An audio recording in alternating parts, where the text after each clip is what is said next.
Hey, yo, what up, everybody? It's your boy Evan, one half of MF Pearl. We got the other half sitting behind the camera making sure that we rolling. We got David back there. Hey, everyone. Yes, sir. You know what it is. Wednesdays, Legends Only in the building, live at MFHQ. Disclaimer. Live at MFHQ is in fact not recorded live. It's actually a pre-recorded program. This episode contains sexually explicit content, so feel free to do what you wish with that information. If you could be so kind of like, follow, and subscribe from me. We go very long with new episodes every Wednesday. Now back to the show. Yeah. This is a little pre-recorded, so you know how we do when we talk in the future and whatnot. But we really hope that y'all enjoyed your time at Against the Grain. Thank you all to everybody who showed out. 5 years, dog. It ain't easy doing this shit. So thank you guys for showing up, showing love. We hope you all had a good time. Make sure that you guys continue showing love. We're out here, Volume 2. You know what it is. So make sure you guys keep showing love to the channel on YouTube, so you guys can keep up with not only MFHQ but Midnight Sessions as well. Still got that second half coming through. Let's get it. Subscribe. Make sure you guys hit up Spotify, Apple Podcasts, Amazon Music, whichever platform you find your podcasts on. Make sure you guys go and like it. Give it a 5-star rating. Share it if you can. Save it. Do whatever you can to show love on those platforms. And make sure you guys follow us on MF Pearl on Instagram at MF Pearl, so that you can keep up with all of our content. That's where you'll find the most up-to-date information. Or you can visit mfpearl.com, because that's always live as well. But let's get back to the episode one time. I believe this might be, I think we're still figuring out the numbers because there's a little gap in release dates, but episode 17, I believe. We'll overdub it if we got to. We'll change it up and everything. But our next guest, today's guest, it's a little bit of a switch up. You can find her within the broadcasting space of El Paso and the surrounding area, I believe, too, as well, right? She's been with CBS4 and KFOX for what's coming up, about to be the 5 years as well. That's what we're over here doing. We're doing 5 years everywhere. But she's also had plenty of other opportunities across the city with other stations as well. And so she's gone ahead and been shaping out this career of broadcasting, which stems all the way back to her education level as well. And maybe we could even trace it back even further. But her university education has both the technical and the emotional sides of broadcasting, which includes digital media and broadcasting journalism. Boom, that's how we do it over here. You can see the passion and the enjoyment in what she does. It bleeds right through her presentation and all of the stories that she goes ahead and breaks. And getting to kind of be a witness of her career shaping out has made me genuinely just curious about the industry of it and just how the ins and outs of that space of media operates. So without further ado, live at the MFHQ, we present Ms. VANIA Castillo in the building. Yup. Yeah, well, thank you so much for having me. That was a very beautiful intro. I should have you intro me all the time. And congratulations to the two of you on 5 years. That's absolutely incredible. Thanks so much. It's been really nice to see your guys' journey. So super excited for you guys and excited for another 5, 10, 15, 20 years. Mm-hmm. Thanks, appreciate it. We're actually stopping at 5. So okay. We peaked. Yeah. This is it. It all just goes down from there. No, but congratulations to you as well. 5 years within not only just one station, one company, but 5 years within a career. People like to jump around a lot. People find themselves at different points in life. Mm-hmm. So maybe we could start with sort of maybe the beginnings of your interest in broadcasting or journalism. Yeah. What did it start with? Because there's a little bit of a difference, right? Yeah, there is. So this was all an accident for me. My intention was never to get into journalism. Mm-hmm. I actually wanted to go to law school, and I had seen that one of the majors that you should do is journalism. So I was like, okay, that sounds like fun. Let's do that. And because I saw that the journalism and digital media production courses were really similar. So I was like, well, why don't I just do both? And I did that, and I kind of fell in love with the filmmaking aspect of things, and so I decided to go more on that route and kind of put journalism on the back burner. And I wanted to play with cameras and didn't really have a lot of access to them. And I saw that the news stations had cameras, I figured. So I was like, okay, well, let me see about that, and I got my first internship at KVIA. I was pretty sure I bombed the interview, and I went back and I went home and I was crying and I was like, I can't even get an internship at a local TV station. Like, what kind of hope do I have? I guess I didn't bomb it because I did get the internship, and never got to play with any cameras. I ended up working more on the producing side of things, and learned a lot, and just kind of piqued my interest, and yeah, it just kind of went from there.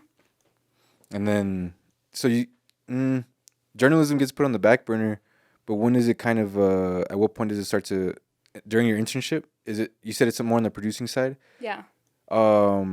I guess during my experience, just like working within any sort of media space, producing sort of does also involve like camera operations. Mm-hmm. So can you define the producing side of things a little bit more? Yeah. So in journalism, well, in broadcast, producers pretty much write the shows. So they put it together, they organize it, they kind of like build the whole thing. And then you have like your photographers that'll go out and shoot stories, reporters who will go and bring, content back and stuff like that. They're out in the community asking questions. You have your directors in-house who are kind of the ones who are running the show once we're live, and they're the ones running the cameras and stuff like that. So it's I feel like a little different from like the way that maybe you might see producers. Our producers basically just make sure that the anchors don't look dumb. They kind of organize everything and decide what is the newsworthy things of the day, and making sure that people are informed and know what's going on. It's almost like a top-down view of everything going on in a way. Yeah, pretty much, exactly. Do you think that's like the best thing that you could have been introduced to in like the actual field rather than in school or anything like that? I do. So what happened is I was a film major, right? So I was doing that, and then when I had a film class, I feel like you were in that. Yeah, we filmed something Right? at my parents'. Okay, that was a little bit later. Oh, whoa, so it's before that? It was before that. So Eddie, who we were on Yeah. in that project Oh. with. Yeah. So we had a short film class, and we were working on this thing, and he was interning at KTSM, and he told me about that internship, and I was like, oh, okay, well, like, help me get in. And so he did. And from there, I ended up getting hired, and I started off as a production assistant and an editor. So basically, I would run the cameras, and I would edit the shows, and I was like, oh, okay, this is fun. And then I saw that a reporter was leaving, and I was like, you know what, that looks kind of fun. Like, I want to play with cameras. I want to tell stories. So, like, can I do that? And so I did. So I was going to school full-time, and I was reporting full-time too. So there's some pretty heavy days, a lot of work, but I think I wouldn't change that experience for anything. Mm-hmm. I definitely learned a lot more out in the field than in the classroom. Yeah, for sure. Mm-hmm. A lot of the time you're reporting the stories. It's a little bit of a time jump, but in like today's day to day, are you still kind of involved with like the technical sides of things, or do you kind of just stay on like the story breaking stories, Mm-hmm. writing? How much of this how much writing is involved in this? Yeah. So right now, I'm an anchor and a reporter. So I anchor the morning show, and so that's really a lot of reading and trying to like find ways to tell stories the best way. So I don't have as much. I don't get to be as involved as when I was like a reporter, and I'd just be like out in the field, and it's just you, your questions, your story, and just like going out and gathering everything. But it's a different kind of storytelling, the way I see it. It's how can I get this information in a way that's going to keep people locked in, and making sure that we're asking the right questions, that we're presenting the correct information, and just kind of, I don't know, just making sure that the people at home, like the way I see it is like, like a mom who's getting her kids ready for school, like what does she need to know to get through her day? Like what are the questions she's asking? What are the answers she needs? And so it's a lot of that. And so it's definitely different, but I'm a filmmaker at heart. So I think I'm a little bit more hands-on with things than I think maybe other anchors who like their focus is on like the anchoring portion. So whenever I get a chance, like I'm out in the field, like I'll shoot my own things, I'll edit my own things, because it makes me feel alive. You don't want to get rusty with the with the No, technical absolutely sides? not. Yeah. No, and there's just something about like the ownership of like you being out there, and like being in it, and I think it also keeps you humble and grounded and just, just you keep hustling and you keep making sure that you're telling, the stories that matter. Grounded's a good word.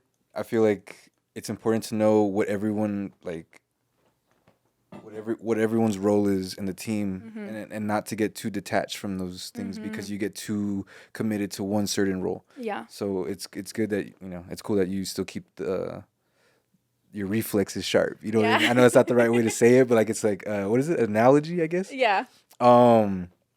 You mentioned about kind of thinking about the mom who's getting their kids ready for school. Getting into this career, did you kind of already see I guess that sort of fulfillment that you're like that role that you're playing to the community immediately, or like how do you define this purpose that you're feeling over time? Yeah, I think for me, like, it was never really, like, I wasn't thinking about, like, the mom getting your kids ready, right? Like, that developed a little bit further on. But I think for me, like, I always had questions and there were answers that I wanted. And I think growing up in our community, we see a lot of things that I'm like, I don't know how I feel about that, I wanted to be a voice for people, and I think that's why I got in this.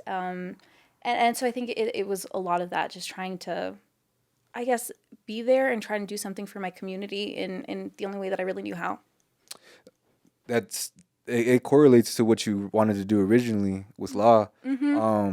How does that, as you're entering into journalism, broadcasting, you're also exiting the interest of wanting to be that. So what was that transition like for you? Was it an easy thing? Yeah. Did it seem seamless, or was there like one moment where you're like, damn, Yeah. man, I can't, like, it's got to be one or the other, like, yeah. I think I fell in love with filmmaking so much that the other thing just kind of like, I was like, okay, I can live without this. But as I've gotten more into my career, I'm actually like, I've been thinking about going to law school. Yeah. Because I just want to be an advocate for my community so much. And I'm just constantly reading court documents and reading all of these things and like, trying to work like on investigative stories and holding people accountable. And I think for that, a lot of it would help if I had a little bit more understanding of the law. Like I'm trying to understand all of that by myself, and it's a little challenging, when you're reading all this like legal jargon and everything. And so I just feel like that would make me a better journalist, and give me more tools to hold people accountable. So I what I love about my job right now is I feel like I get to see a little bit of everyone's job and be a part of it a little. If we're working on stories with doctors and nurses, like I get to learn about what they do. I get to, be a part of their world. When I'm around artists and stuff, like I get to see a little bit of that. So, I may not be doing it, but I feel like I get like a little window into everyone's lives a little. And I think like that's the greatest gift. I think I get to see the city in a way that most people don't. It is something I appreciate and don't take for granted. It might sound odd to say, but I feel like being able to observe is a really good skill, and I think it's I don't know if you'd agree, if it's important in your career to be able to observe, and like, because I mean, if you're not really observing and you're not really looking around, and when someone's talking to you, when an artist is talking to you or a doctor's talking to you, and you're not, I guess if you're not fully observant of it, you're not, I guess you don't know what the right questions to ask. Yeah. Is this a skill set that you developed, or do you think it kind of came natural to you to be able to be a curious person and pull the most out of any sort of story or interaction? I think like I've always been a little bit on the quieter side. I'm more of an observer. I tend to just kind of like see what's going on around me, and I think there's like just always been like a natural curiosity of like, well, why this, why that, and I didn't know you could make a career out of questioning people.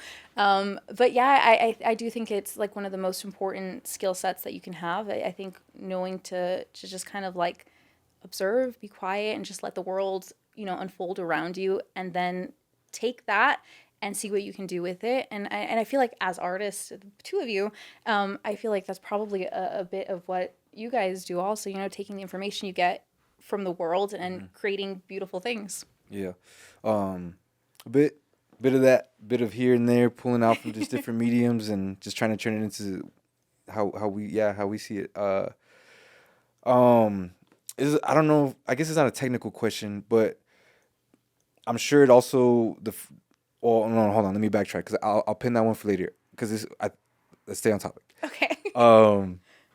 Another skill that I feel like you need to have is a certain level of open-mindedness. Mm-hmm. How, you have opinions, you lean certain ways on things, you Yeah. have like a stance on somewhere, but when you're telling stories, how often do you almost have to remind yourself that you might come across opinions that you don't agree with, and you have to sort of navigate through those in a way that is available for or presentable on TV. Yeah. You know? I'm sure things might have upset you throughout your career at some point.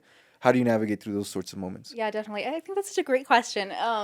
So I feel like growing up, I was very much like things are black and white, right? And they're one way or they're another way, and that's it. But I think with this job, what you really learn is the world is really gray. You know, I don't really believe anymore that things are black and white. I do think, like there's systems in place, and there's people who are involved in things, but like I generally don't think people are out there trying to be bad, right? I think sometimes we might have differences in opinion, but I think it's important to remember that at the end of the day, we're all just people, we're all just living life, we're all in this world together. And so I really had to learn in the beginning to kind of separate what I believe and what I feel and what I think and with what the facts are, and just kind of let people decide for themselves what that means to them.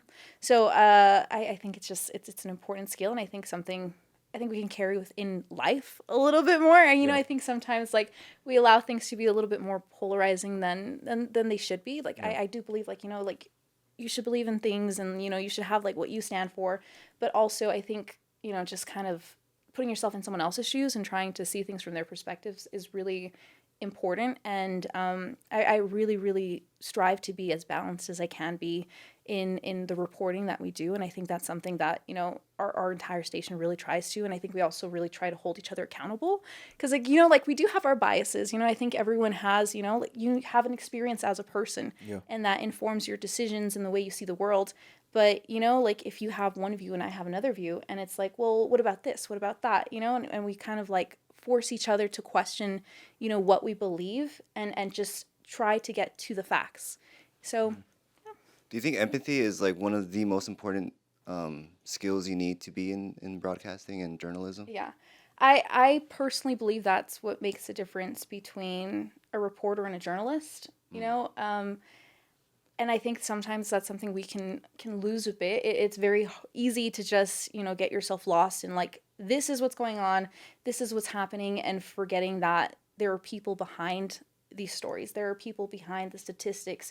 Like you hear about the increase of people coming through the border and stuff, but then you also you talk to these people, you sit with them, you hear their stories of their struggles, and I think that just kind of also informs your way of seeing the world, and also hearing from the people who are hurting because of these things, people who are worried about things happening in their neighborhoods, and you hear them. So I think just having that empathy and just reminding yourself that we're all just people, I think that really makes a difference. And I think I strive really to let that push the way that I tell stories and the way that I report. And sometimes it's a little hard, and it makes my job a little bit more difficult.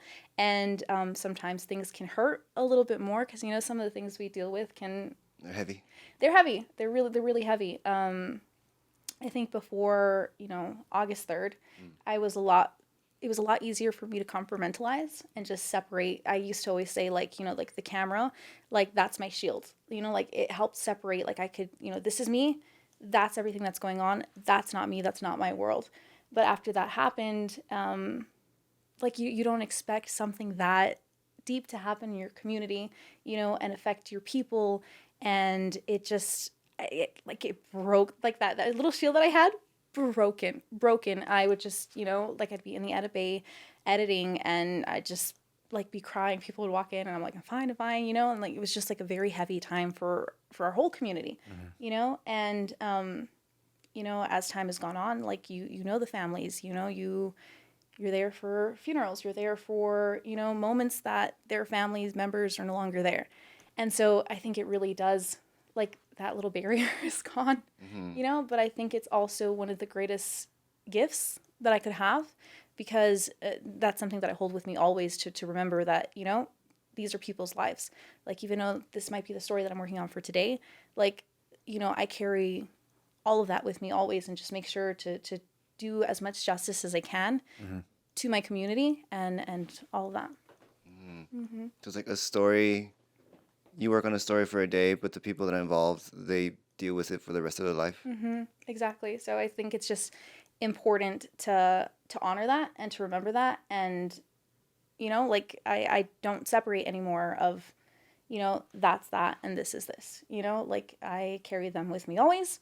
And I just make sure that I do the best job that I can to make sure that, you know, that we honor people's lives. Because this, like, you know, Did your writing change after that?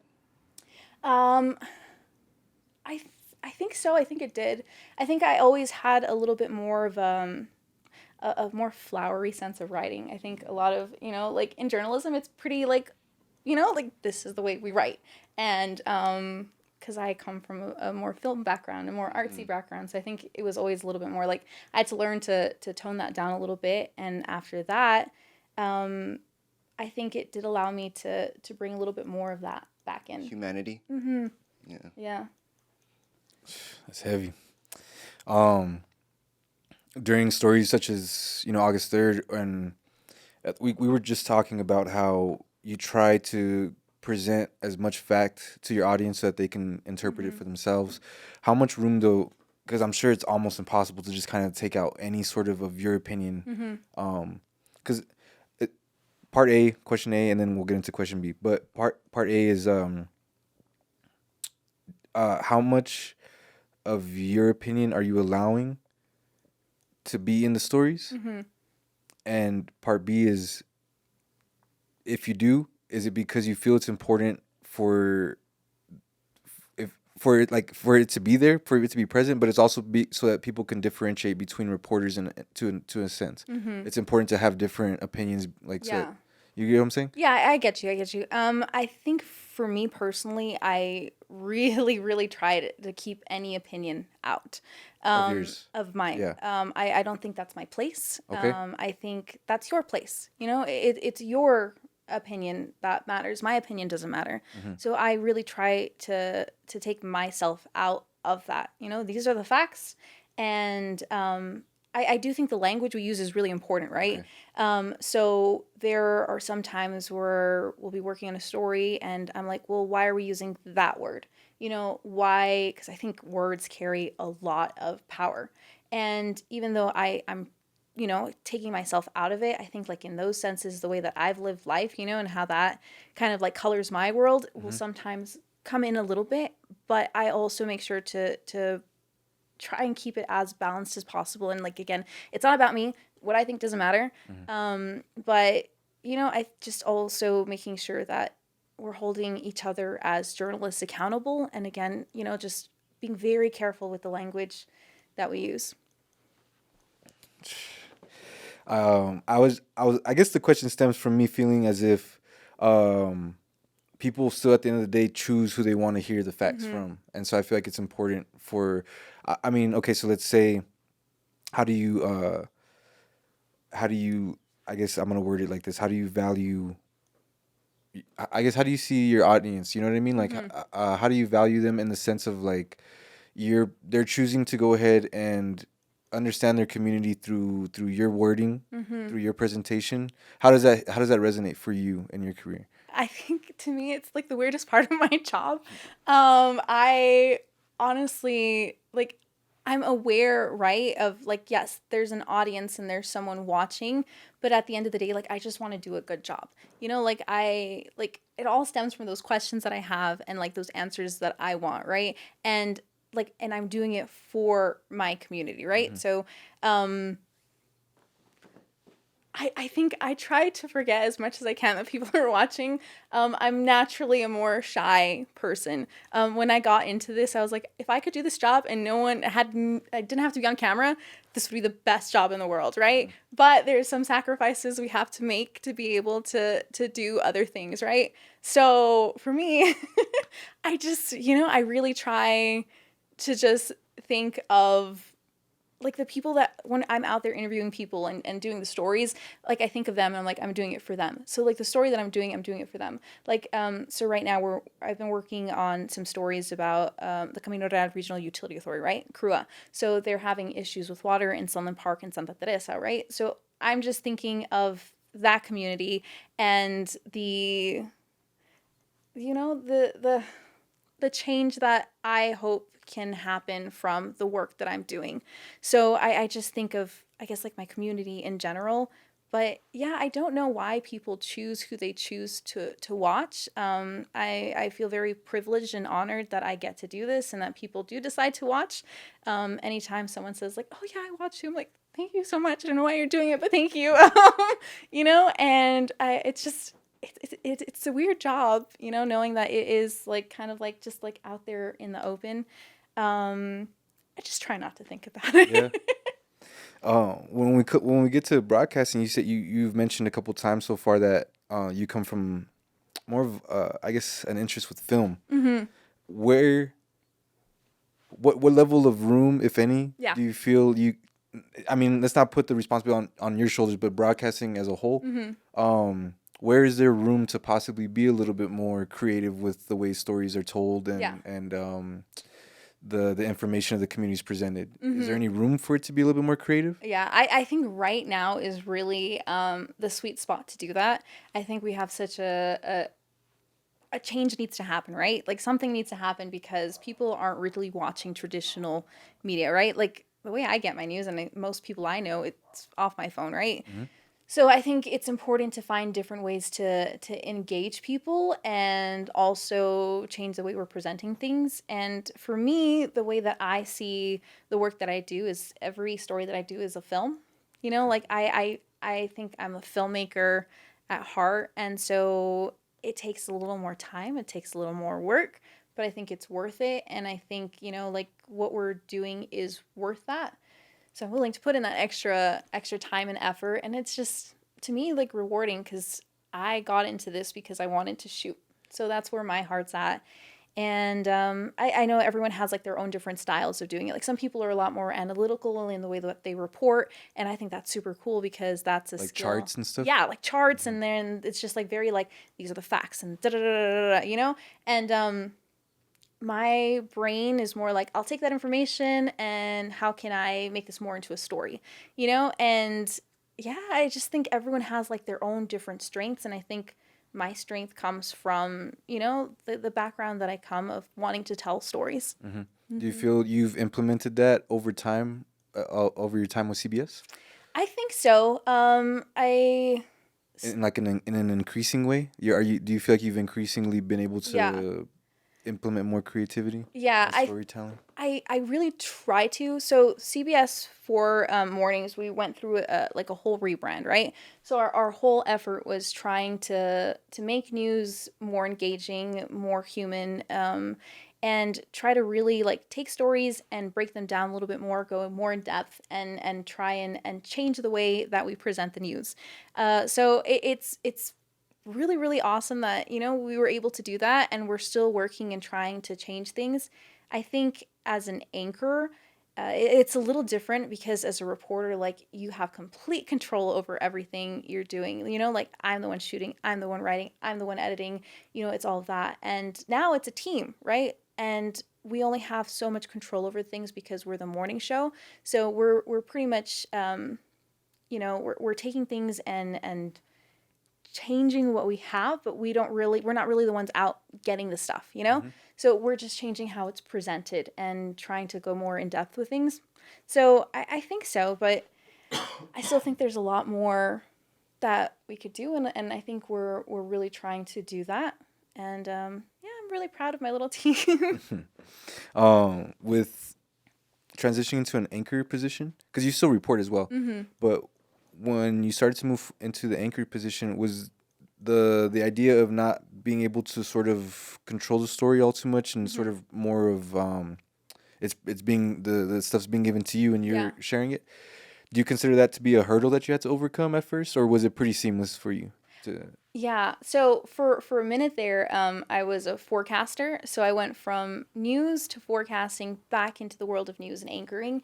And so I think it was a little bit of a transition, right? And it was a bit of changing the way that I see the way we present news, right? Because I was used to my one story and I focus on it and I have all of that control, right? And then now with anchoring, it's a different kind of storytelling. Like that's the thing that I'm always searching for is storytelling. How can I tell a story? And it's completely different. And it's been a different challenge for sure. But it's been really fun trying to see how we can push that and change the way that we're presenting things. And I've really fallen in love with anchoring. I love reporting, and I think that'll always be like my first love.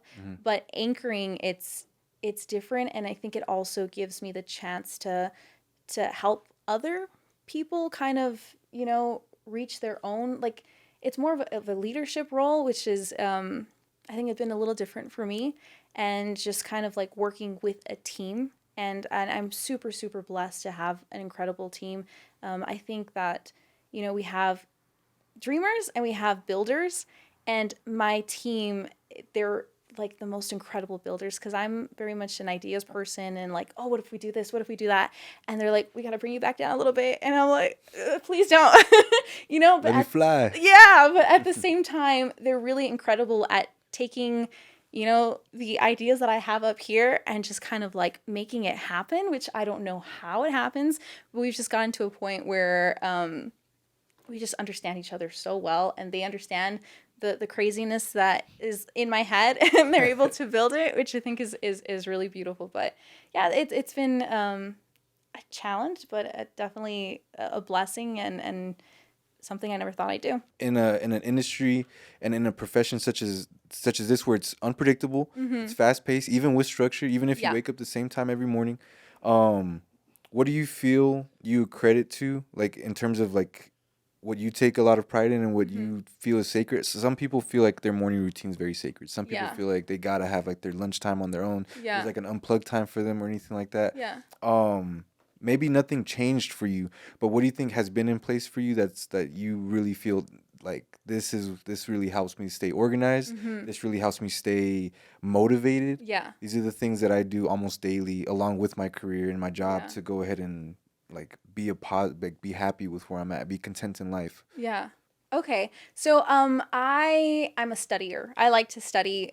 So what I'll usually do when I'm getting ready in the mornings is I have an anchor that like is who I'm obsessed with. I think the way that she anchors and the way that she's telling stories is very different from what we're seeing in like traditional media. So I'll watch her in the mornings while I'm getting ready, and it's just kind of like inspiration and stuff.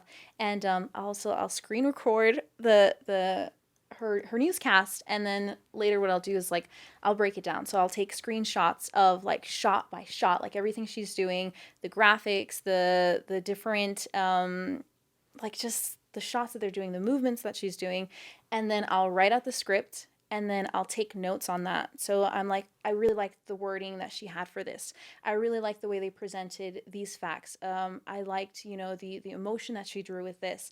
And so I have that all, and I use it all on Milanote. So Milanote to me is like it is the greatest asset in my life. It's really just like completely changed my life because I had watched the podcast that you did with Gabe, and you guys were talking about Notion, right? Notion. Yeah. So my brain does not work like that. I really wanted to get into it because I was like, oh, this is cool. And I was seeing all this stuff. I'm like, this is so cool.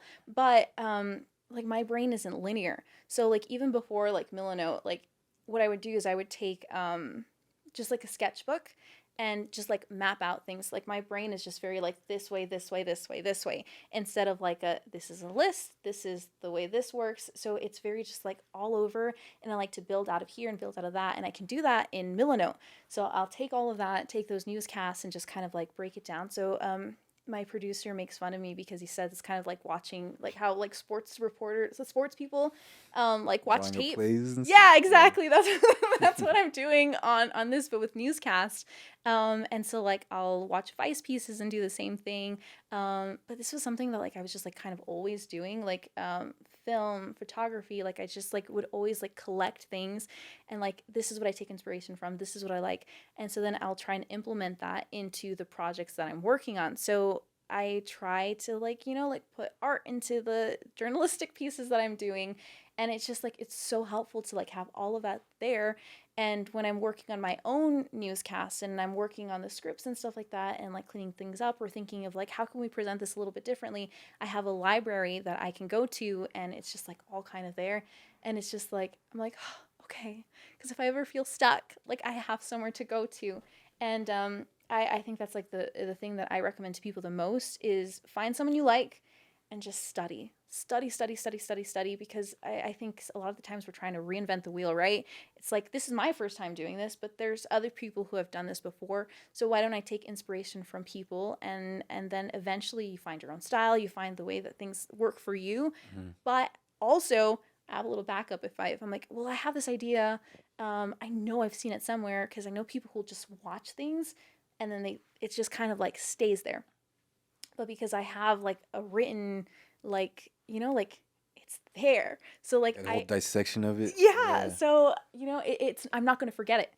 It's there, and I can go back to it and I can reference it. And I think that's like been like the thing that I find most inspiring.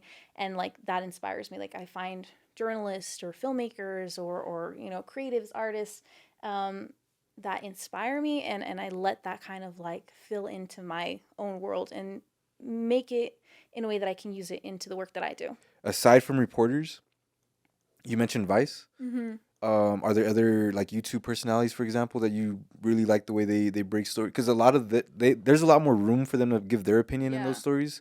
So I'm sure you pull in like you Mm-hmm. pull what you can from that Yeah. that can translate into broadcasting. But um, is there like a big pool, or is there like a few people that you also are inspired from that are outside of traditional Mm-hmm. journalism? I want to say traditional, but Yeah. like news broadcasting. Yeah. Um, I guess you can consider Vice one. yeah. So I really love TikTok. Okay. And I think there's a lot of people out there who do a really, really good job of telling stories and just kind of like, and especially like news stories. Like there'll be people when there's just like the regular, like there's that girl who like, she like does like news under a desk. Yeah, I think she's an attorney, but she'll like she's like, here's this really big thing that's happening. I'm gonna say it under a desk, and I'm just like entranced because she's under a desk, you know, and I'm just like, what's going on here? But it's just like a very, I think like the newer generations, right? Like they just want like honesty, and they want like things to be a little bit more like direct and not so like the big cameras, the big lights. It's just like a very like a conversation, you know? So I think that yeah, I guess I think that.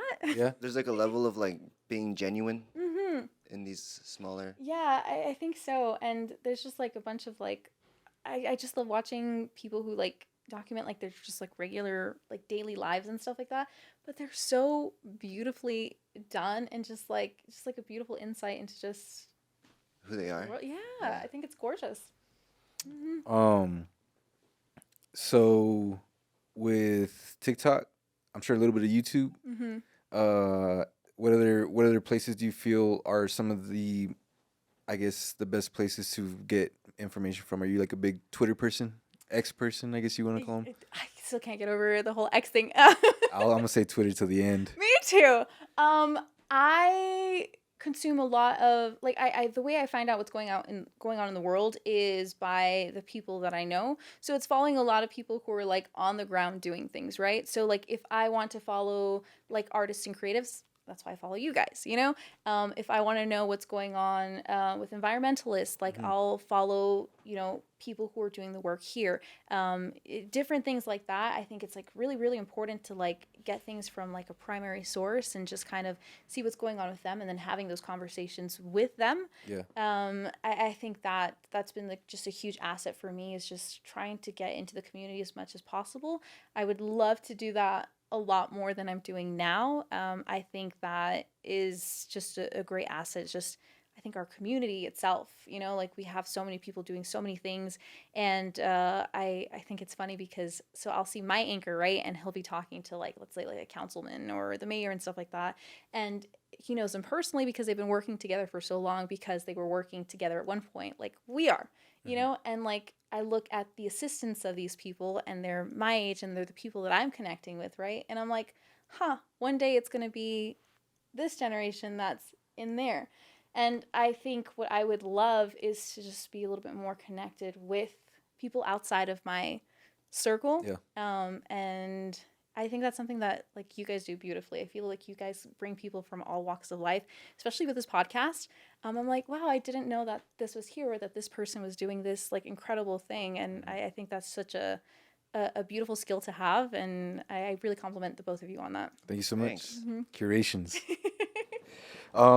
Your life obviously isn't all just reporting and broadcasting. So, when you're actively trying to be great at what you do, and then you're having to go ahead and implement everything that you're learning throughout your outside of the hours, working hours, how do you value your personal time? Is this something that you really try to create the most time for yourself out of, or are you one of those? Not one of those. I don't want to say it like that. That sounded very lax and casual. But are you somebody who you feel, while I'm young, I'm gonna grind out, and then I'll have my personal time like in my later 30s or something like that. Like, how do you see your personal time right now? Yeah. So I think this is the season for me where I'm trying to figure that out. I think my whole life it's just been like grind, like don't stop. Like I'll sleep when I'm dead, right? Because when I first started out and all of this, I was literally working the morning show. So I'd come in at like 3:30 in the morning. I would get out like at noon, and then I'd go straight to class. And then after that, I had like extracurriculars in class. I was part of the student paper, so it was like a lot. So I'd like go home like at like 10, 11 at night, maybe get an hour or two of sleep, and then like back at it again the next Da Vinci. day. So I was dying, you know? And so I think I've just like always kind of like kept that, and I think it's like a little sense of pride, right? To just like be that just constantly like grinding and hustling and just like you know, today's my day off, but after this I'm gonna go shoot something right now. And I'm really trying to separate that a little bit and find some kind of balance. But if I'm honest, I'm also a little scared of doing that because, I mean, how much time do we have, you know? And I feel like this is the time we have to like do as much as we can. But I think I'm really lucky to be surrounded with people who keep me grounded and help me kind of like take away a little bit from that. I think I'm just like very, very just like obsessive over things that I do, right? Like I want everything to be perfect. I want to do things like I just want to get all of this stuff done now. And I think it's important to also like take care of yourself and find some kind of balance, whatever it is. So I've really found myself kind of valuing people who bring joy into my life and who, thankfully at work, like I feel like half the time I'm not even working because my people, David had been mentioning that I'm kind of curating a little family there, and that's just it brings a lot of like eases things a little Comfort, bit. yeah. It does, but I don't know. I feel like there's also a lot of vulnerability in kind of trying to find that space outside of who I am, you know, outside of work. And I'm still trying to figure out. So if any of you guys have any any tips, I'm all ears. Discovery. Yeah. Self-discovery. Put it in the comments. Yeah. Yeah, I can. I don't know. I mean, I feel like it's tough, but I don't even know where I'm going with that point. I just feel it's really important to make sure that you have that grounding. Mm-hmm. It's really important to make sure that you don't get too lost in what it is that you do, because I think it could even come to a fault within what it is that you're doing. Eventually, you might get so stressed out and you're not even enjoying the process. It's really good to hear that half the time you don't feel. I'm sure there's still work mode and stuff where it feels like that. So it's good to know that there's at least some time at all. Because for some people, there's none of that. Yeah. And I'm sure it's so stressful and so tiring to be in a position of that sort. And so, but when we talk about grounding and taking care of yourself, maybe we can revisit the lifestyle changes question. Maybe once again, it didn't require any change, but what do you feel outside of people that keep you grounded? What do you think you do for yourself to stay grounded? Are you like a meditator? Are you somebody who likes to escape from learning so much and just read like a freaking like romance novel or something every now and then? You know what I mean? Like, what do Yeah. you think keeps you grounded when no one's there to ground you? I what I've starting okay, so before I used to like really, really love like really like deep and like artsy films and stuff, right? Pandemic happened and I was like, I want none of that. I want something where I can turn my brain off. So I think it's been a little bit of like, like just finding little things that can just kind of like make me escape things for a little Yeah. bit, Also if I'm like really, really, really stressed, like, like just going for a walk, I think has like just finding ways to clear my mind. I like put on my headphones and it's just, like we're just gonna forget all of it and just kind of like walk. I think also I've gotten a little bit better about like talking things through if things are like a little bit too much. Just kind of like I'm not really good at like opening up and like saying things and stuff. So I think just like this is what my day was. It wasn't a great day, and just kind of talking through that. And I think also allowing myself to have the bad days, and just kind of like, you know what? It's not a great day. I don't feel at 100%. I feel sad. I want to be sad. I'm going to stay sad for just a little bit and allow myself to like just like sit with those emotions a bit and then like, okay, I'm good, Yeah. and then just like moving on after that, which is like something that I think I didn't allow myself before because I feel like I don't really have much to be sad about, right? Or much to like I have an incredible job. I have an incredible life, thankfully like my family's healthy. I've got amazing people around me. And so I think for me, just like allowing myself to be like, you know what? Sometimes we're just a little sad and we're Yeah. just going to be a little sad has been, I think, very healing for me and just kind of like, okay, it's going to be okay. Yeah. We're back. We're recalibrating. Yeah. I feel some of the past what's up? Were you about to ask something? What about music? Music, I think for me is like my biggest. Man, we were just having a heartbreak Yeah. playlist going on and everything. Yeah. So I've been going through it for no reason. Just sometimes you're a little sad. And so I like shared on Instagram that I was like, hey, like I'm going through it. And whenever I ask people for music suggestions on Instagram, people like always come through. So I was like, hey, I'm sad. Like give me your like best sad song recommendation. And like they were all over the place. But they were good. And I think it also like that was a vulnerable moment for me to be like, hey, I'm sad, but then all of these other people like also told me like, hey, like I'm not feeling so great either, and I think it was just kind of nice to like open a little bit of that dialogue and just be like, you know what, we're all gonna be okay. And then on top of that, we got a great playlist because I grabbed all of the songs, put a playlist and like shared it. And yeah, and you shared one of your playlists with me and it was really sad. And you know what, I enjoyed it. I know my sad music. Yeah, he really does. One of the things that on the topic of staying grounded and kind of staying I don't know about staying calibrated with your journey in life. And with other guests, I think we kind of always circle around the idea of always trying to be a beginner at something, always trying to stay learning something like from scratch almost, or developing something where you're making mistakes and you're not there's no expectations behind it. Yeah. Is there anything like that's going on right now in your life and like in your pie chart of life? Is there anything that's kind of going on that you feel like you're starting? Yeah. So I think for me right now it's still anchoring. Golf? Golf. Okay, so I went to Top Golf yesterday. Yeah. It's not for me. I really don't like doing things that I'm not good. Anyways, but we still do it, right?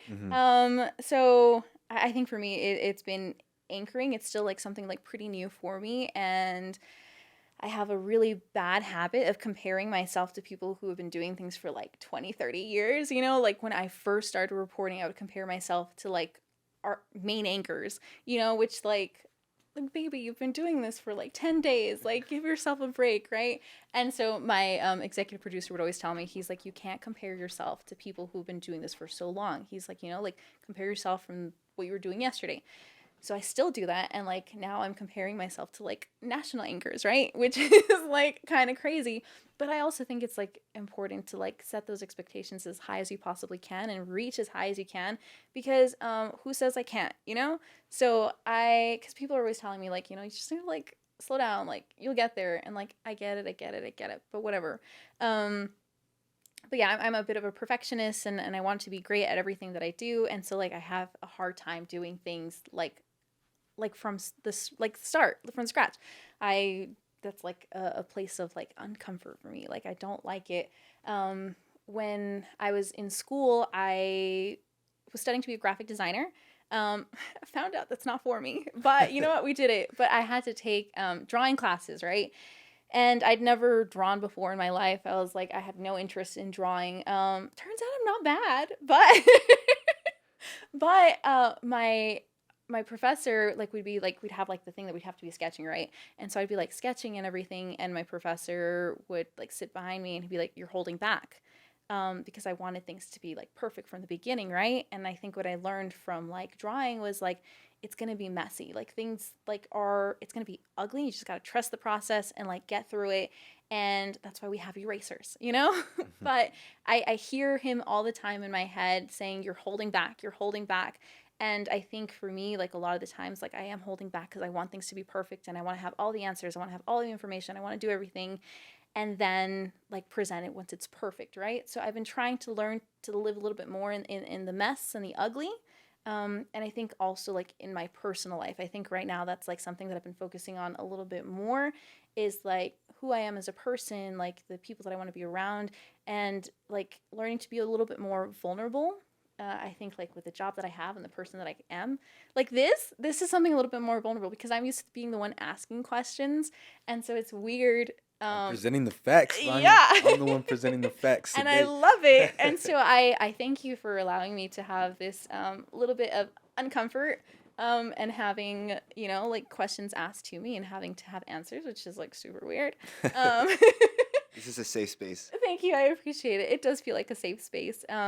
And also, I mean, I've known both of you for quite a bit, so it's nice to be able to do something different and new with people that are not different and new.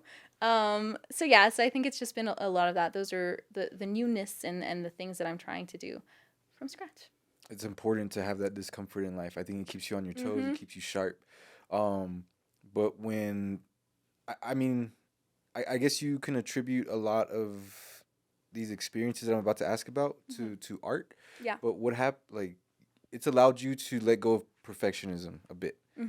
But when I'm sure you still have these feelings when you're still trying to go ahead and execute on a good morning show, good reporting. So how do you process are there moments where you feel like you didn't meet your own expectations that you set? Yeah. How do you process those moments? Yeah. I think every day I am like, wow, that was terrible. You know what? I want to say really quick, it's important that you have something that you could do every day. Yeah. I think that helps you also let go of it needing to be. Yeah. Because 24 hours from now, you got to be right back at it. Yeah. No, and I probably shouldn't have admitted that. But it's because, again, I'm comparing myself to people who've been doing this for 20, 30 years. But what I'll do is, like, we'll finish our show, and then I'll go back and I'll watch the whole thing, right?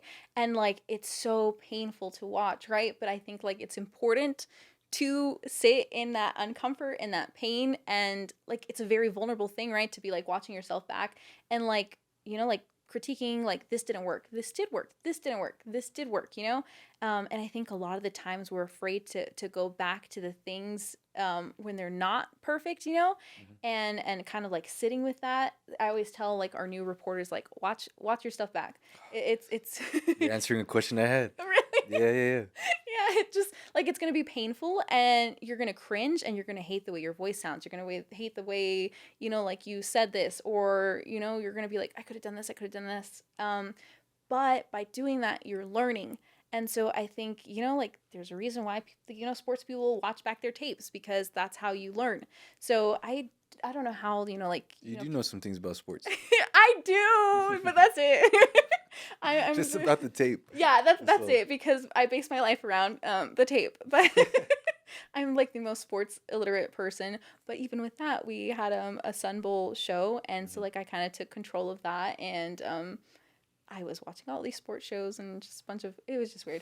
But that was something different too. But yeah, I think it's just important to go back, and then once you've done that, right, and you've gone through all of the painful things, go back and see things you did like 6 months ago. I think it's really important to like track your progress, and you go back and you're like, wow, like, you know, like I've grown so much. And I think it's like that little thing that kind of helps you, like, okay, if I've grown this much in 2-3 months, how much more can I grow in another 2-3 months? 'Cause And it also so feels exponential a bit too. yeah, it does. Yeah. Yeah, and so I think like for me that's like what's kind of like the push and the calm of like it's okay, it's going to get better. Like as long as I'm still getting better and as long as I'm still seeing progress, because when I stop seeing progress then it's like, all right, what are we going to do, because, you know, I'm not going to plateau, you know? During morning shows, you're presented with what you're reporting. But when you're reporting, how much freedom do you have when you're picking out what stories you want to break, what stories you want to tell? Yeah. So, there's checks and balances and everything, right? So Yeah.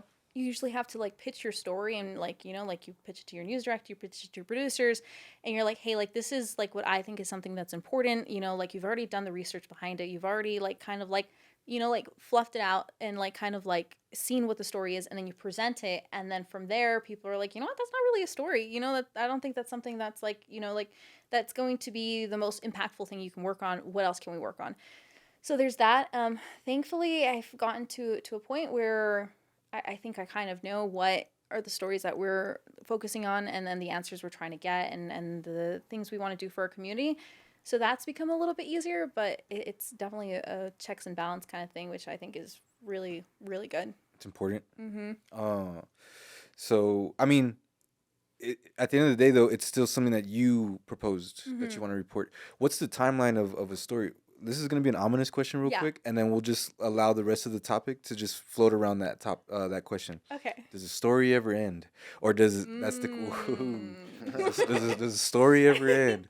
Because at the end of the day, how often does the research from one story end up stemming into something else, and just Yeah.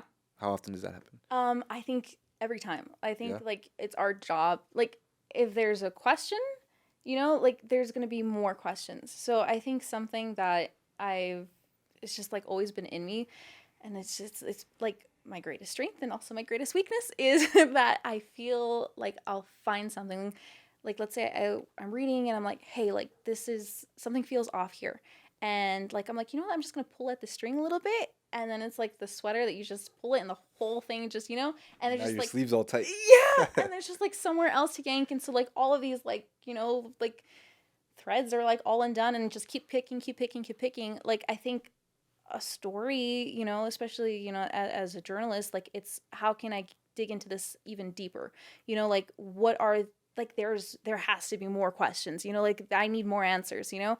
And so I don't think a story ever does end. Like even once we get to like the final like result, right? And you think like this is as far as it can go, it can still go further, you know, like who else can we hold accountable? Like why did this get to this point, you know? Like I think there's just like so many systems in place, and um as humans we're flawed, and so a lot of that like shows up in a lot of the things, you know, that we do. So I think as journalists it's our job to keep asking those questions and just to keep making sure the story doesn't end. When you're, we already covered that you've gone ahead and you try to strip away your opinion on stories, but in a different sense, when you're trying to tell a story, we just said, you feel like a story doesn't end. There's always more questions to be asked. However, there's a let's use it in a music sense. There's genres of stories that you can tell. There's stuff that's related to medical stories. There's what do you feel are you focused on? Is it when you say investigative, what is it that like are criminal stories? Border related stories? Yeah. Like what do you think encompasses the genres that you Yeah. cover? So I'm really interested in stories surrounding education. Okay. Because I think that's kind of like the base of everything, right? Like, you know, like children are our future, but they really are, you know? And so I'm also very much interested in border stories, you know, like immigration and all that, and how does that work? And, you know, like what can we do to fix things, you know, and then just the things that are like the day to day, like, you know, like just making sure people have access to clean water, things like that, you know, just if someone is hurting or being affected, just kind of trying to see what we can do to make sure that like we help alleviate a little bit of that. So we can call those the 3 pillars of what you want to cover, right? I think so, yeah. When you're telling these stories, opinions are taken out, but do you still try to make an effort to, like, are these stories that you're reporting? Do you try to avoid them just being isolated stories, or do you try to connect them as well in some sort of way? Like, is there a lineage of your reporting that you try to keep in mind, or do you understand that although there is no end to a story, this story's wrapped up, there's really no connections, or do you feel like you are kind of like naturally connecting your stories together as your career unfolds? Like, this is the stuff that you've covered over time. Yeah. This is your story of El Paso in a way. Yeah. Do you kind of see that at all, or? I think so. I think, you know, for the most part, like, I do feel like they're all kind of like connected in a sense, right? You know, that's a really good question. You know, I don't think I've really like ever like stopped to think of like, you know, like, oh, these stories that I'm telling are because of this, or that, you know? The Vania cinematic universe. Yeah, but like there are like certain stories that like pique our interest, right? And so I think for me, it's just like the humanity of it all. You know, finding ways to humanize things that sometimes might not. You know, like, you know, when it comes to like immigration, you know, this is our community, and I think, you know, like, who better to tell, you know, about what's happening in our community than those of us who are from here. You know, we'll have like, you know, people like nationally come and they come and tell, you know, like the story of the day of like, you know, this is what's happening here and now. But local journalists, we stay here and we're here every day and we're dealing with this every day. And I think that's kind of the importance of local journalism, is that we're going to continue to keep trying to get answers for our community. It's a deeper understanding. Yeah, and we're not going anywhere. You know, like this is my home. This is my community. You know, what affects you affects me, affects my mom, affects my, you know, like this is home. So I think, you know, I think that also adds a little bit more to the wanting to do like as best of a job of like as I can, because, you know, like this is home. This is home. Yeah. However, we have future trajectories and future dreams and goals. So how do you visualize are you one to like to plan things, like you like to look very far ahead, or are you the type to really like to keep it like I just got to focus on what's going on this week. Yeah. We'll get to 5 years from now. How do you like to visualize your career playing out? Yeah. No, I'm very much this is the end goal. Okay. And everything that I'm doing is working towards that. Like, I feel like as long as I'm making steps towards that, then we're good. You know, I wish I was the kind of person who could just, you know what, I'm focusing on today. I'm focusing on the next 2 weeks, and that's good enough. I'm very much like, this is what we're doing in the next 2 years, the next 3 years. So far, none of what I've planned out has worked the way I've planned it out. And I think that's the beautiful thing about life, right? Is it's just kind of, you're just going to go with it. Like, I'm going to work hard and I'm going to do everything I can to make sure I have those pieces in place. But whatever life brings to me, like, I'm open and welcoming to whatever. And I think so far it's been a pretty good journey. No complaints. Yeah. Are there although there's a sense of wanting to allow life to just sort of come towards you, I'm sure you still visualize yourself in certain steps that you're going to be taking. What are some of those next steps that you see? You say that you could see 2 years from now, 3 years from now. What is the end goal? Is it to be a national anchor? Is it to be somebody who's, you know, really helped influence people to come and look at El Paso more? Like, what sort of role do you want to play towards the end of your career, like in that once you're sort of in that peak position? Yeah. So I think for me, sharing the future is like a huge thing of like vulnerability. Okay. I don't really like to talk about the future. I don't know why. I think maybe it's a little bit of a like a fear thing, right? Like, if I say it and it doesn't happen, like, then what? But, you know, we're going to speak it into existence. I think I want to go as high into this career as I possibly can.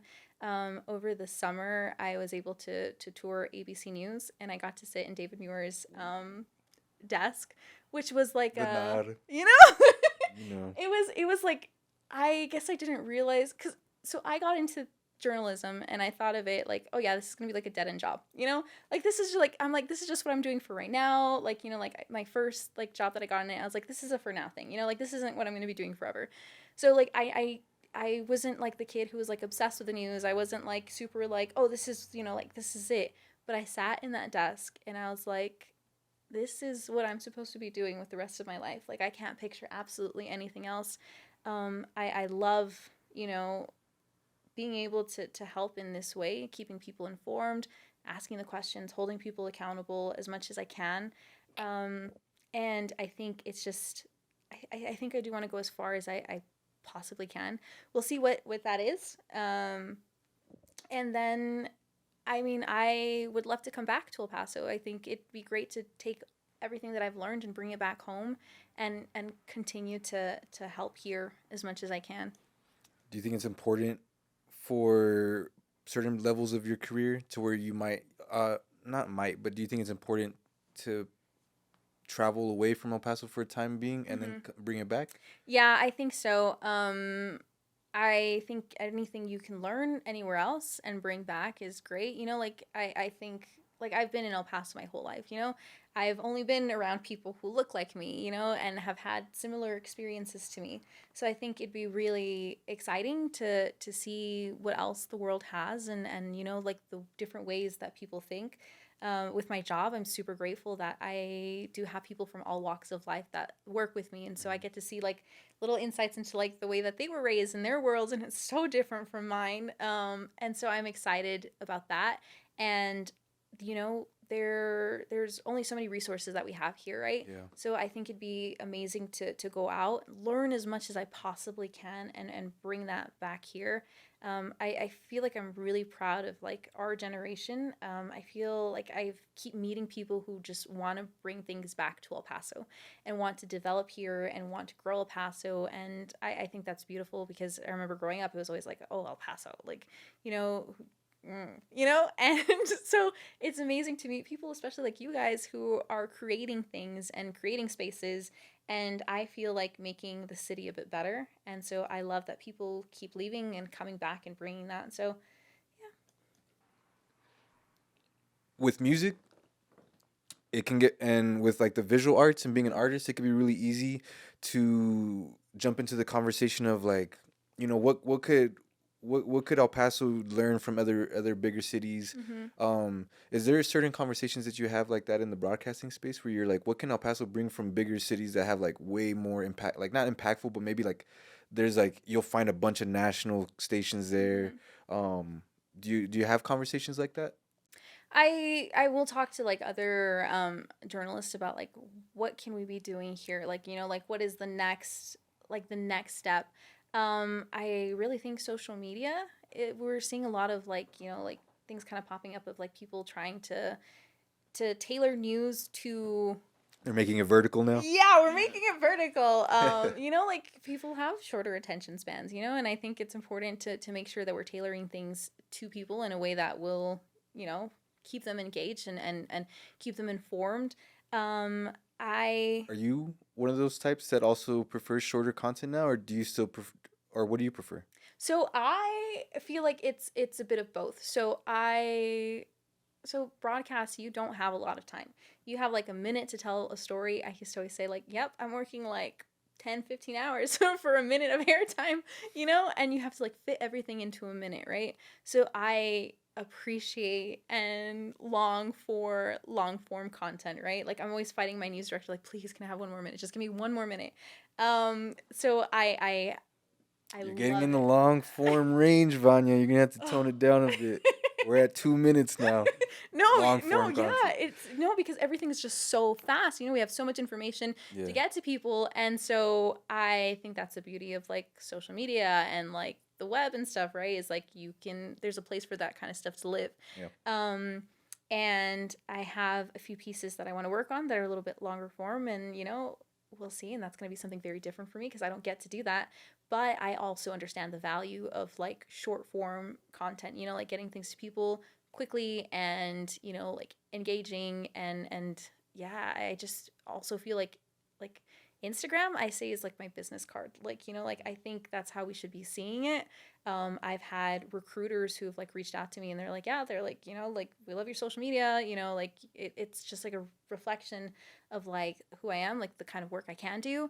Also, I think like the kind of employee I am, you know, recruiters have said like, you know, like it's kind of hard to find people who seem like they like their job and it looks like you like your job, you know? So I think I push everyone to just kind of like really kind of like hone in on social media. I know a lot of people are just kind of like, you know what, let's take a space, you know, take a step back and just kind of like breathe away from it and move away from it. But What are they still trying to retain? Like, are they still trying to like pull people's eyes to TV, or like what's the mindset when you're not just adapting to the social media? yeah, I mean, obviously, we would love people to be watching TV. Yeah, yeah. But I don't know what the future of journalism is. I don't know what the future of broadcast is.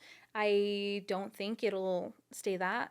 We see like the bigger networks moving more towards like live streaming, right? So they have like their 24/7 streaming, which is like insane if you think about it. Like it's just like nonstop like content. But I think things are probably going to move a little bit more that way, and more towards social media. And there's a lot of, you know, I don't know. We'll TV. see. We'll see if I have a job in 10 years. Yeah, for sure. Because it's just gonna be migrated over to vertical videos. So I'm hopping on that. Yeah. I'm trying to get on top of it. Plus, I think it's so much fun. Like, you know, like when I like let's say I'm reporting a story and I report on it for like TV, right? Like that's a very specific way of doing it. But like when I come to social media, like I can break it down in a way where it's like how we're just talking right now, you know, and explaining things in a way that's not so technical and jargony, and it's just a conversation, you know. And I think people kind of want that now. Less robotic. Yeah, you know, and we're even trying to like translate that a little bit more into how we're doing news also. My news director is like very big on us trying to just be people, you know, and we're trying, but it's hard. Maybe I feel like people, you display the facts, but like you said, language is important. How casual can you possibly get on like in Yeah. this position? You got to be a little bit formal with how you speak, but Yeah. you can't really just be throwing slang out and everything like that.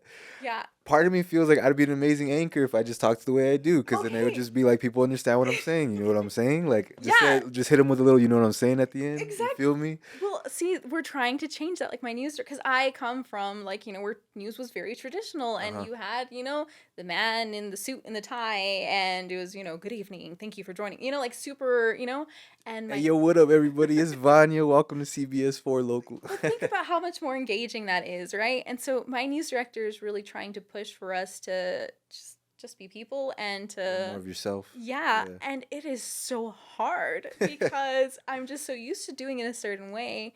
And so I'm really trying. So if you want to give me some lessons on, you know, how just to keep it casual, because I mean, I think you're a great host and like just super like it's very casual. You It's gotta very just you, it's toss the very script in the honest. trash. You just gotta go with what you No, want. Go with your yeah. gut. I'm trying, but I think I lost my gut a little there, so we're trying to get it back. Man,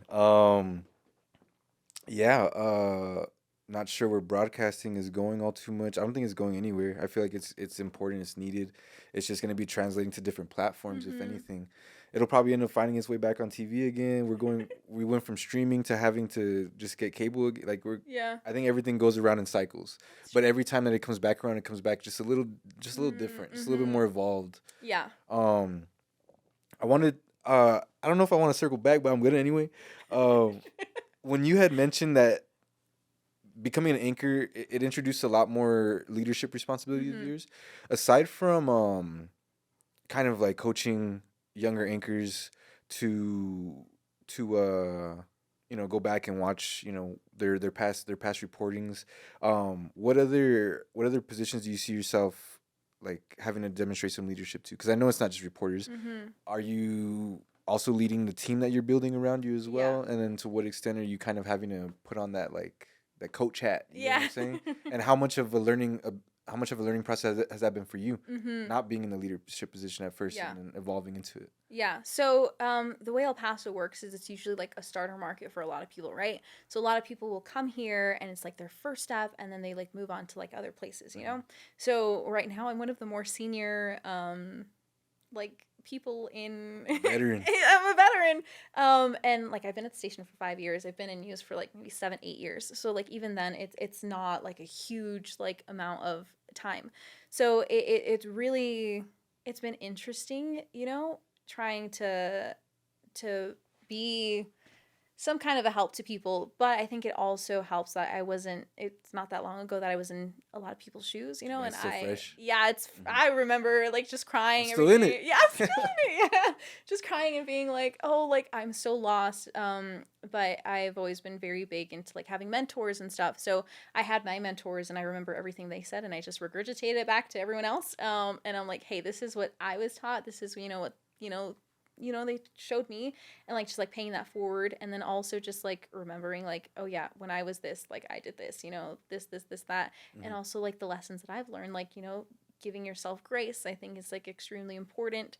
And I see these babies who are like, they just like come in and they're like so frustrated and so confused, and like I see them also comparing themselves like I did, and I'm like, you're doing great, like I promise, like like if you were doing bad, we'd help you, we'd let you know, like like just kind of like guiding people a little bit. And I think that's really it, is just like being people's like cheerleaders. I think that is like the greatest thing you can be, is a cheerleader. And when it comes to my team, I feel like we've really broken down really the way that I think newsrooms are like traditionally, usually you have like the anchor and they're like the big boss, and it's just kind of like very, I think we have like huge hierarchies in news. And so I think my morning team, we've really like broken that down a lot. Like I don't think there's no one who's in charge, like it's very much like, okay, this is what I think, this is what I'm seeing, what are you thinking. It's very collaborative, which I think is absolutely amazing. And everyone has their own strengths, and I always joke around that we all have a different form of anxiety, and so that's why it works. Because Lock arms. yeah, you're stressing out over one thing while I'm stressing out over a thing while someone else is stressing out over the other thing, so it just kind of works. Yeah, Since everyone's stressing, everyone also has to be in a position to like be supportive. exactly. So it like eases the stress off of you. Exactly. You forget about your own stress Exactly. until you get home. You're like, oh wait, damn. Yeah, and I feel like this is the first time I've ever been in a team where I don't feel like I'm doing the heavy lifting. Like I have people that I trust to like carry the weight. We had a remote show this one time, and I was just kind of like, I was vibing. I was having a great time. I was kind of checked out, and my co-anchor was like stressed out, and he was the one like, hey, this needs to be here, this needs to be here, this needs to be here. And then like another time, like I'm the one who's like stressed out and like, like trying not to just calm down and like making sure everything's working and stuff like that. And we all just like really like calm each other down, and we just understand each other so well. And I think because we also like, we spend a lot of time together outside of work too. So we're not just coworkers, we're friends. And like at this point, I honestly consider them family. And so we all are looking out for each other. And I feel like that's something you don't always see, like I remember like my first anchors, I was just kind of like, oh, like, oh. And so like I wanted to make sure that I was never a person where people were happy when I wasn't at work. So I've like really made it like something that I strive to be as helpful as I can, to be as supportive as I can, and be kind. I think there's a lot of times where it's easy to just like be like, oh, angry and just like, why didn't this happen, da da da da. And so I think instead of that, just like, hey guys, like, like what's going on? Like, how can we make sure this doesn't happen again? What can we do better? And just like finding that balance too of like we're serious. This is a job, and we have a very serious job. Making sure that we're doing things correctly, but also being kind and showing each other grace. Yeah, leadership comes easy when you got a team that's like on point like that. Yeah. And it's almost as if like leadership. We talked about it early, and I may like it feels like leadership's kind of spread out and like shared amongst the whole team. Yeah, it really, really is. Like everyone has their things that they're super, super good at, right? Their strengths. And I think it's just all about like highlighting it. And I think that's what a good leader does, right? Is like knowing what people are good at and making sure that they're validated in that, like you tell people that they're doing a good job, and then also just like letting them do their thing. Cause like, how you're doing your thing with you know what you're doing here. I don't, so I think just letting people like with their strengths and stuff. Yeah. Mm-hmm. On a more specific question, when it came to having mentors, Mm-hmm. are you fortunate and they kind of like find you, or is there a certain like amount that you also like? I actually like cold emailed a bunch Yeah. of people that I'm just a fan of and Yeah. tried it, and sure enough, along the way, I got two mentors out of it. I really learned under these two people. Mm-hmm. What sort of experience of finding mentors was it for you? Yeah. And is it for you? So I think for me, I've been extremely fortunate in having mentors in my own station that I really look up to. You know, for me, it was there's two anchors who I just like really, really admire. Robert O'Degain, he's our anchor for KFOX, and then Sheldon Dotson, he was our anchor for CBS4. I really feel like they both took me under their wings and just really they helped me out a lot. And I think also my executive producer, Andy Guerra, he was a huge mentor. I mean, after every show, poor guy would stick back with me for like an hour or two as like we'd like break down like what worked, what didn't work, and just like really like he really helped me out a lot. And I think I owe a lot of my growth to these people who are just really, really helpful. My news director also is absolutely incredible, and I think also like my co-anchor, who he's been in this a little bit less than I have, but I still see him as a mentor and someone that I grow and learn off of. But I think it's also really big to be asking for that help. I think sometimes when we're like looking at mentors, we're hoping people just like, okay, I see that, like you need this, and them reaching out to you. But like for me, it was like hey, like, what do you think about this? Like, did I do this? Okay, should I be doing this? And then just like having those conversations and just like looking for that feedback, because there are other people who are in that same newsroom, and I don't feel like they take advantage of, of these assets, like it's, I feel like really rare to be able to have your mentor just like at the next desk, and just like constantly, like I ask for as much help as I can and as much advice, and just like, I mean, these people are people that I look up to. Why wouldn't I want to, see everything that I can from them? Empathy, curiosity, Mm-hmm. and an ability to ask for help. Yeah. And I think that's so hard, right? Because we want to like pretend that I don't need help, I'm doing great. But I think that's the biggest thing. And I think at the core of most things, like to be great is to be humble, to like find that humility. And that's something that I try to hold with me at all times, and everything that I do is to stay humble and just that. I think that's where the most growth comes from. And we can make this the closing question. For somebody who may not really be so in tune with the city and what goes on with with the entire community's activity, of course you want them to tune in, and watch stories. But how would you help somebody enter the world of just being more involved in their community? Mm-hmm. How would you? Yeah. If you frame that as like a play-by-play. Yeah. You know what I mean? I think just find something that you're interested in, right? Whether you're interested in the environment, or you're interested in the arts, or you're interested, just something that like piques your interest. It doesn't have to be a big thing. It doesn't need to be something that's life-changing or it's going to change the entire world. Just something that piques your interest. And then find other people that are interested in that too. There's just so many groups around the city that you can join, and I think it's really about building a community. And once you build a community, I think it kind of helps you expand your circles and find other things that you're interested in, and finding different ways of being involved. I think the world is so big, and we stay within our little tiny little corner so much. And I think when you expand a little bit more and meet different people, I think that really is it. And whether it's like, if you want to be more involved in like what's going on in the world, if it's meet yourself where you're at, if you're on TikTok all the time, follow a couple of news organizations, like follow ABC, follow NBC, something, follow journalists that you like, politicians, just little things. If you're on Twitter all the time, Instagram, like we'll meet you where you're at, it just like open your circle up a little bit more. And I think just expand that, and it'll make a huge difference. And you expose yourself to people from all walks of life who have different experiences than you, and their worlds are colored different ways. And I think when you do that, you open up your own world. And I think that's a really great thing.